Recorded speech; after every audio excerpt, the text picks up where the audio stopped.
Howdy doody folks, I thought I'd take a break from making videos for a while. I've been doing them daily, so I thought I'd give you guys a break from me waffling on about things. And someone even came into my comments and said, Paz, I love you, but for God's sakes, talk about something positive for a change. Yeah, okay, I get your point. How's about this then?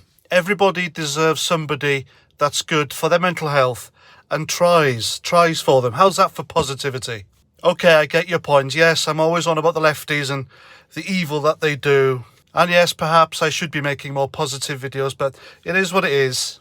And I'm very sorry to disappoint, but this isn't a positive video either. So I've just had a conversation with a mate of mine. Now, this mate of mine I've known for quite a while. He is of the Islamic faith, but it's really weird because he's not. He eats ham, he smokes, and he drinks. And he's a good laugh. But we have these odd conversations every now and again. And it all kicked off, well, kind of. It was just banter, really. It's always banter. But I asked him what meat he had in his sandwich. And he was eating pork. It was like ham slices. Now, I know what you're thinking. What the hell is a Muslim doing eating pork? Well, like I told you, he's not a conventional Muslim. It's just one of those things, and he's his own person. And I respect that. So I asked him, well, is it halal meat? Are you allowed to eat pork if it's halal? And he says, no, we don't eat pork, period. And then I told him, well, you smoke and you drink and you swear like a trooper. So what's so special about the meat? And he said, listen, I don't care about the meat. I like meat, all right? I just do. And those were his exact words, and that's fine. And then that conversation followed through to halal. Now, my personal view about halal is I refuse to eat it because I know through halal the animal has suffered. And this has been proven because an award-winning scientist, Dr. Craig Johnson of New Zealand's Massey University, has proved beyond doubt that ritual slaughter is a painful and terrifying ordeal. And this proof was published in a scientific paper on the 16th of October 2009. Yes, I am reading this. So for those of you who don't understand what halal meat is, halal meat comes from animals that have been cruelly and ritually slaughtered. They're not stunned. It's not painless. Dr. Craig Johnson has proved this already. So the animals enter the slaughter area fully conscious of other animals being slaughtered. So they're seeing this happening all around them. They see one of their own going in and getting their throats cut. And then the poor animals are tied up and winched upside down. What happens next is a Muslim imam recites a prayer from the Quran and cuts the throat of the animal with a knife. The then panicked animal, in pain, convulses, and its own blood gushes into its lungs and over its face and eyes. And this agonizing death takes nearly a minute to conclude before for the animal to expire. A minute of terror and pain. And according to statistics, 10 million animals in Britain become victims of ritual slaughter in Britain every year. Now, in my youth in Wales, I've hunted rabbits, hares, etc. I've fished. And if the apocalypse ever came, then I can confidently sustain myself out in the woods, in the Hulu, by myself. I can live off the land. I know how to do so. I'm one of the lucky ones. And one thing that is absolutely crucial for when you are killing an animal to sustain yourself for food, using its skin, whatever, it has to be painless. You do it as quick as you can.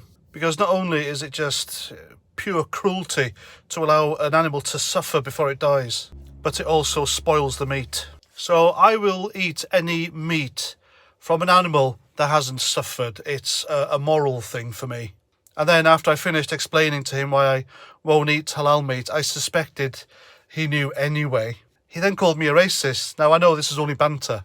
Now, this is an accusation that has been levelled at people who say they won't buy and eat halal meat anyway. Of course, racism is just a word now to shut down conversation. And when, of course, people started saying, well, Islam isn't a race, so I'm not being racist, I'm just criticising your religion and culture. They then invented a new word. Because racism wasn't working, they invented Islamophobia. So that covers people criticising Islam.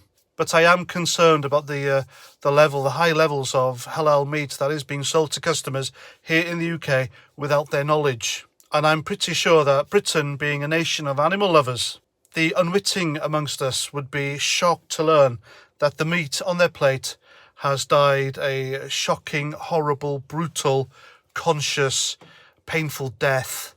And so I suspect, because of the bleeding heart do-gooders and the people who do claim that any criticism of another culture's eating habits is racist, we will never ever be able to stop the sale of halal meat here in the UK.